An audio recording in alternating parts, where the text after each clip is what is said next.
Chilli powder అన్ని రకాల వంటలకు పచ్చళ్లకు సరైన chilli powder. No colour no chemicals.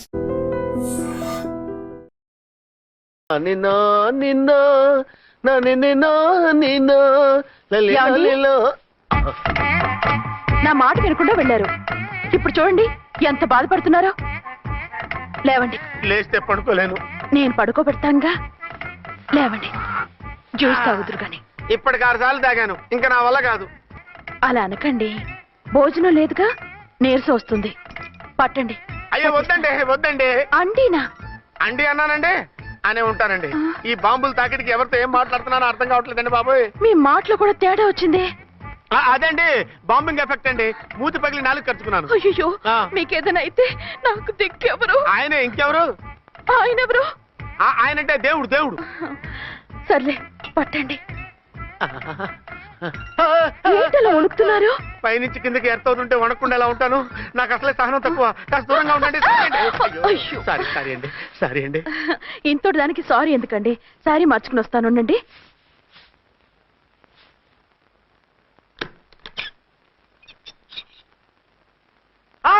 వద్దు వద్దు వద్దు వద్దు. ఏంటండి, ఏమైంది? నా ఎదురుగా బట్టలు మార్చుకోవద్దు, నేను తట్టుకోలేను. ఏ, సిగ్గుగా ఉందా? లేదు, భయంగా ఉంది. భయపట్టు ఎందుకు? నేను అందంగానే ఉంటానుగా. అందుకే భయపడేది. అయ్యా, భయం ఎందుకు? నేనేం పరాయిదాన్ని కానుగా. మీరు ఎలా ప్రొసీడ్ అయిపోతే మా గురువు గారికి నేను అన్యాయం చేయాల్సి వస్తుందండి. గురువా? గురువెవరు? అదేనండి డాక్టర్ గారు. ఈ కట్లిప్పే వరకు నన్ను స్టార్ట్ టీవీ కూడా చూడొద్దన్నారండి. మీరు సైడ్కి వెళ్ళి మార్చుకోండి, లేకపోతే నేను ఎమోషన్ అయిపోతాను. అదా మీ భయం? అయితే ఉండండి. థ్యాంక్స్. అమ్మయ్యా, ఈ గంటకి గండం గట్టెక్కింది నాయనా. ఇలాంటి టైపు సీన్లు ఉన్నాయని తెలిస్తే నేను సచ్చినా వచ్చి ఉండేవాడిని కాదు. పరిస్థితులు ఇలాగే కొనసాగితే నేను కాలు జారటం ఖాయం. దేవుడు, కాలు జారటం ఖాయం. చిన్న పిల్లలు ఏంటి అరుపులు? కాసేపు ఓర్చుకోండి, అవే తగ్గిపోతాయి. పుసుకేసుకుని ఉంటారా దేవుడు?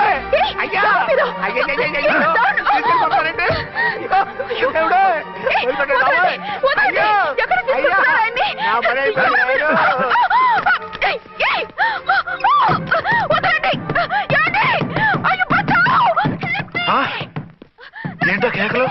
ఝాన్సీ గొంతులో ఉందండి.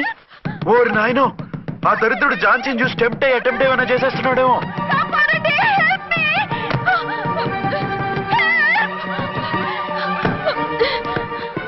ఏంటి ఝాన్సీ, ఏమైంది? మా ఆయన కిడ్నాప్ చేసి తీసుకెళ్లిపోతున్నారండి. ఎవరు? ఏమో తెలియదు, కాపాడండి. ఓరి నాయనో. బారసాలకు ముందే ఝాన్సీ నా వైఫ్ అని ఫిక్స్ అయిపోతే సడన్ గా హస్బెండ్ అయిపోయి దాన్ని బెడ్ ఎక్కేద్దామని చూస్తున్నావురా?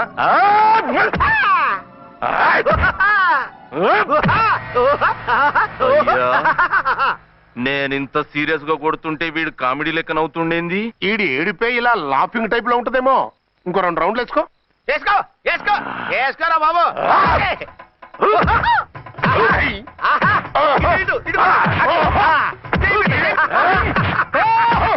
రాయ్, మీరు కూడా వచ్చి తలిగియండి రా వీణ్ణి.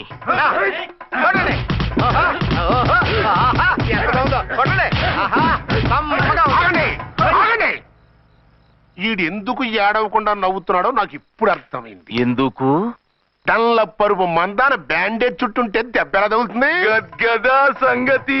అదే కట్లు మొత్తం ఇప్పి కొట్టుర్రా వీణ్ణి.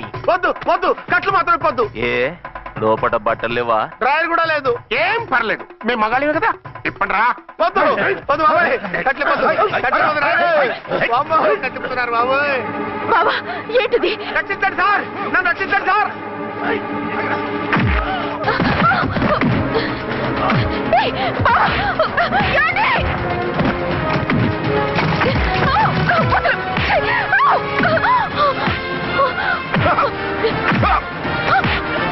వద్దు వద్దు, నన్ను చెప్పకండి బాబాయ్. వద్దు బాబాయ్. అయ్యో ఏంటి రా, అయ్యో నేను లేకపోతున్నానండి.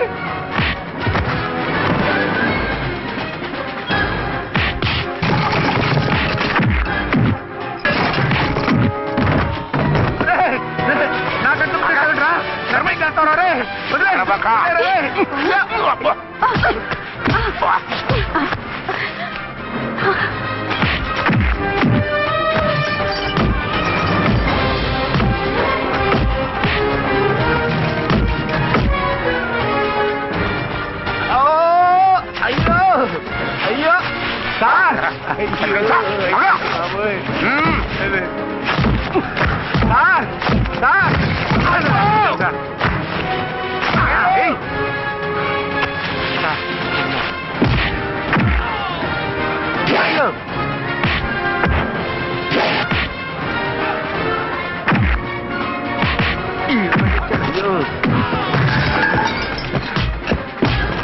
సార్ రక్షించండి సార్ మొత్తం తీసేస్తాయి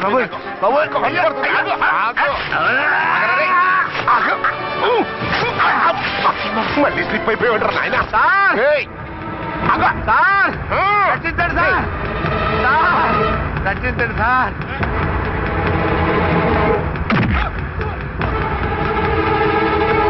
ఒక్క హాతికుందరు రై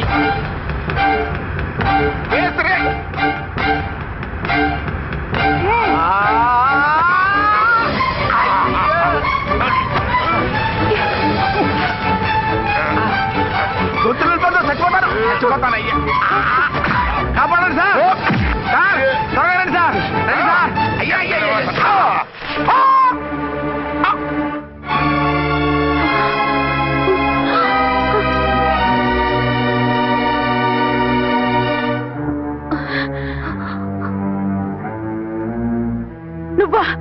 నువ్వు వేషాలు ఎందుకు వచ్చావు? నన్ను ఎందుకు మోసం చేశావు? సారీ, నిన్ను మోసం చేసిన వీడి కాదు, వారు. మా ఆయన ఎక్కడా? బైబిల్ మొత్తం చదివి ఏ సుప్రీం ఎవరని అడుగుతా వింటమ్మా.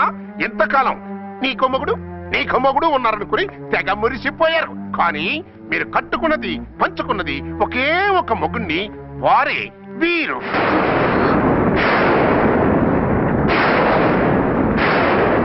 బాబు, ఆవిడ మీకేమవుతుంది? ఆవిడ మా ఆవిడే. ఆవిడ ఆవిడ మా ఆవిడే. విన్నారుగా లేడీస్, ఈ సీన్ లో ఇక మన పని అయిపోయింది. ఇప్పుడు వన్ డే మ్యాచ్ మొదలవుతుంది. టాస్ వేసుకుని ఎవరు బౌలింగ్ చెయ్యాలో ఎవరు బ్యాటింగ్ చెయ్యాలో వాళ్ళే డిసైడ్ చేసుకుంటారు. మనం గ్యాలరీలో కూర్చుని మ్యాచ్ చూద్దాం పద. ఎందుకు ఇంత మోసం చేశారు? ఎందుకు ఇంత ద్రోహం చేశారు? నేను ఎవరిని మోసం చేయలేదు, ఎవరికి ద్రోహం చేయలేదు. పాపం, విధి ఆడిన వింత నాటకంలో ఆర్టిస్ట్ అయి ఉంటాడు. చెప్పండి, ఒక పెళ్లి చేసుకుని నన్నెందుకు రెండో పెళ్లి చేసుకున్నారు? మీకు భార్యగా నేను సరిపోలేదా? ఆవేశపడకుండా నేను చెప్పేది వినండి. నువ్వు చనిపోయావు అనుకుని అందరూ కలిసి నాకు బలవంతంగా పెళ్లి చేశారు. ఆ విషయం నాకెందుకు చెప్పలేదు? పెళ్ళయిందంటే నేను చేసుకోనన్నా, చీకొడతానన్నా? నిజం దాచి పెళ్లి చేశారని నాకు మన పెళ్ళైన తర్వాత తెలిసింది. అప్పుడైనా మీరు చెప్పాలిగా, ఎందుకు చెప్పలేదు? చెప్తే నువ్వు మిమ్మల్ని వదిలేస్తానని భయపడి చెప్పలేదా? నన్ను వాడుకునే ఛాన్స్ మిస్ అవుతుందని చెప్పలేదు? Don't talk రబేష్. కొంతకాలం ఆగి చెప్తే చచ్చినట్టు పడుంటారు. ఎంచక్క ఇద్దరితోనూ సంసారం చేయొచ్చని ఆశపడ్డారా? అది కాదు అర్చన, నువ్వైనా నన్ను అర్థం చేసుకో. చచ్చిపోయాననుకుని తను చేసుకున్నారు అంటే మీ మనసులో నాకు స్థానం లేదు, నా మీద మీకు ప్రేమ లేదు. అదేం మాట అర్చన? ఎస్, నా మీద ప్రేమే ఉంటే పెళ్లి చేసుకుందామనే ఆలోచన మీకు వచ్చి ఉండేది కాదు. మరో పెళ్లి చేసుకోరు. నేను చెప్పేది విను. నన్ను ముట్టుకోకండి. ఏ రోజైతే తన మెళ్ళో తాళి కట్టారో ఆ రోజే మన బంధం తెగిపోయింది. ఆ రోజే మీ అర్చన నిజంగా చచ్చిపోయింది. ఉండండి, తనతోనే ఉండండి, తన్నే భార్యం చేసుకోండి. నాకు కావాల్సింది శీల చెడిన మగాడు కాదు, శీల ఉన్న మొగుడు. Out out. బంగారం లాంటి మా సిఐ గారి కాపురాల్ని నాశనం చేశారు. వచ్చే సినిమాలో హీరోగా పుట్టి మీ ఇద్దరి అంతు చూస్తాను. ఖబర్దార్. ఏమో అర్చన, ఏమిటి నువ్వు చేసిన పని? మాట్లాడుకో, నీకు మాట్లాడే అర్హత లేదు. నేను నీ తల్లినే. కూతురి మొగుడికి రెండో పెళ్లి చేసిన నువ్వు తల్లివా? నాకు సవతిని తెచ్చిపెట్టిన నువ్వు తల్లివా? తల్లివైతే నీ అల్లుడికి మళ్ళీ పెళ్ళెందుకు చేశావు? నువ్వు చచ్చావని అతను కుమిలిపోతుంటే చస్తాడేమని భయపడి పెళ్లి చేశానే. ఏం తప్ప? ఖచ్చితంగా తప్పే. నాకే కన్నొక్కరా కానొక్కరా, నాలో ఏ లాభం ఉందని, ఏం తక్కువ అని రెండో పెళ్లి వాడికి రెండో పెళ్ళంగా పడి ఉండాలి. అంటే జీవితాంతం మొగుడు లేకుండా బతుకుతావా? మొగతోడు లేకుండా ఉంటావా? ఏ మొగుడు లేకుండా బ్రతకలేనా? ఆడదానికైనా మొగుడు అవసరం, మగాడికి పెళ్ళ అవసరం లేదా? నేను ఇంకో మొగాడిని చేసుకుంటే అతను సహిస్తాడా, భరిస్తాడా? నోర్మై, మగాడికి ఆడదానికి పూలిగెట్టి. మగాడికి ఏమైనా కొమ్ములున్నాయా? స్పెషల్ గా పైనుండి ఊడిపడ్డా? వాళ్ళు తినే ఉప్పు కారమే మేము తింటున్నాం. వాళ్ళ ఒంట్లో రక్తమే మా ఒంట్లోనే ప్రవహిస్తోంది. అది కాదమ్మా, మొగుడిని వదిలేసిన ఆడదాన్ని నీచంగా చూస్తారు, చులకన చేస్తారు. పెళ్ళాన్ని వదిలేసిన మొగుడిని గౌరవించి హారతలు పడతారా? అతను నిన్ను వదిలేయాలనుకోవడం లేదు, నిన్నే కావాలనుకుంటున్నాడు. అతను కావాలనుకుంటున్నది భార్యని కాదు, ఆడదాన్ని. అంటే దూరం చేసుకుంటావా? లేకపోతే దగ్గరే ఆత్మాభిమానం చంపుకొని కాపురం చేయమంటావా? 3 ముళ్ళు 7 అడుగులు 4 గోడలు, ఇవే ఆడదానికి హద్దులని పడుండమంటావా? దాని పక్కనో రాత్రి నా పక్కనో రాత్రి పడుకునే మనిషిని నా మొగుడని అనుకోమంటావా? నేను సతినా, సవతినా, లేక సానినా? ఏ అర్థం చెప్పుకొని ఏ హోదాతో అతనితో ఉండమంటావు? పరాయి ఆడదానికి దక్కినవాడు నా మొగుడు కాదు. అంటే ఏమంటావు? ఆ మొగుడిని వద్దనుకుంటాను, విడాకులు తీసుకుంటాను.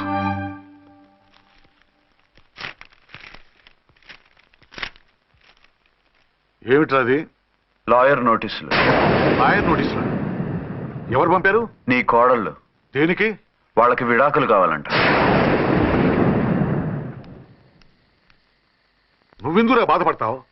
సిగ్గు ఎగ్గు లేకుండా విడాకుల కోసం కోర్టుకెక్కినందుకు వాళ్ళు బాధపడాలి. నీలాంటి మంచి మొగుడిని దూరం చేసుకుంటున్నందుకు వాళ్ళు ఏడవాలి. మీసం లేని వాళ్ళు వాళ్ళకి అంత పట్టుదల రోషం ఉన్నప్పుడు మీసం ఉన్న మగాడివి నీకెంత ఉండాలరా? వాళ్ళకి నువ్వు అక్కర్లేనప్పుడు నీకు వాళ్ళు అక్కర్లేదు. ఇంతకాలం నువ్వు చెప్పింది నేను విన్నాను, ఇప్పుడు నేను చెప్పింది నువ్వు వినాలి. మొగుడిని వదిలేసిన వాళ్ళకి మొగుడు దొరకలేమో కానీ పెళ్ళాం వదిలేసిన మొగుడికి 1,00,000 మంది దొరుకుతారు. నువ్వు మళ్ళీ పెళ్లి చేసుకో. అప్పుడు గాని జనం నేల మీద ఉయ్యరు. ఊహించుకుని పనిచేసింది వాళ్ళురా. నువ్వు వాళ్ళని మర్చిపోలేక జీవితాంతం నరకనుభవిస్తుంటే చూసి ఆనందించాలని వాళ్ళ ప్లాన్. నువ్వు మళ్ళీ పెళ్లి చేసుకుంటే ఆ కుక్కలు చెప్పుతో కొట్టినట్టు అవుతుంది. అంటే ప్రతీకారం కోసం పెళ్లి చేసుకోమంటావా? లేకపోతే ఇంకా వాళ్ళకి మొగుండని వాళ్ళ ఫోటోలు పట్టుకుని కుళ్ళి కుళ్ళి ఏడుస్తావా? ఒక్కసారి చేసిన తప్పుకే నరకం అనుభవిస్తున్నాను. మళ్ళీ జీవితంలో అటువంటి పొరపాటు చేయను. పోనీ చెయ్యని పొరపాటు చెయ్యి, కొత్త వాడు చేసుకో.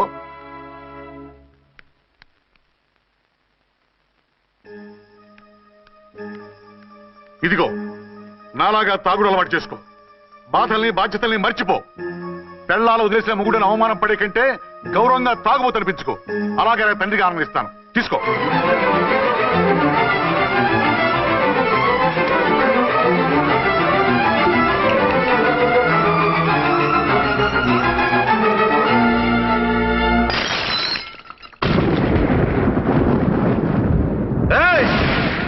అర్చన, ఝాన్సీ, బయటికి రండి.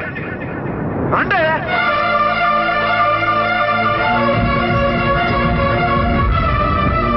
भाई और बहनों, देखो, ये मेरा फर्स्ट पत्नी है. ఇది నా సెకండ్ పత్ని. ఏంటి ఆ లుక్లు? తాగొచ్చానా?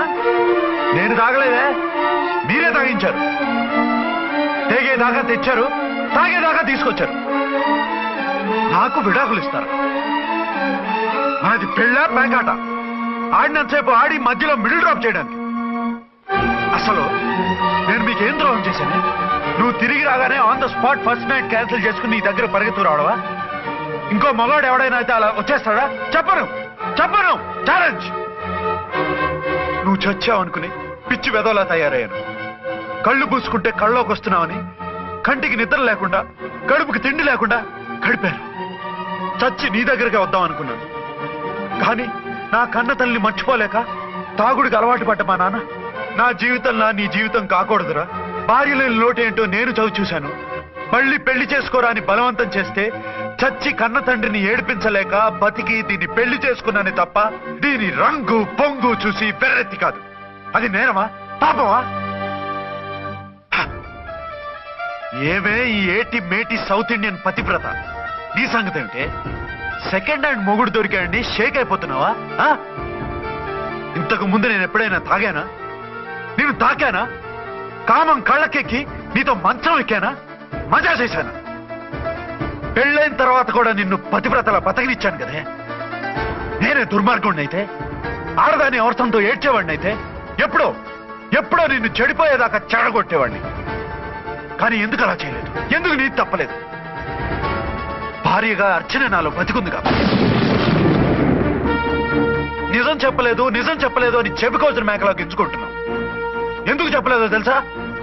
నా కూతుర్ని ఎవరు చేసుకోవడం లేదు, రెండో పెళ్ళంటే వద్దంటుంది అని మా బాబు దగ్గరకు వచ్చి ఏడిస్తే నాకు అబద్ధం చెప్పి నీకు తాళి కట్టించారే. 20 ఏళ్లుగా కనీ పెంచిన నీ అబ్బే నీకు నిజం చెప్పినప్పుడు నేనెందుకు చెప్పాలి? అది బతికొచ్చిన తర్వాత మా వాళ్ళు నీకు నిజం చెప్పలేదని తెలిసింది. అప్పుడు నాకు ఇదివరకే పెళ్ళయింది, చచ్చిందనుకున్న నా పెళ్ళం తిరిగి వచ్చిందని నీకు చెప్తే గుండె పగిలి చేస్తావని నీకు చెప్పలేదే. నువ్వంటే నా ఆల్ ఇండియా పతివ్రత 9 నెలలు లంకలో ఉండొచ్చిన సీతని అగ్ని ప్రవేశం చేయమన్నాడా రాముడు?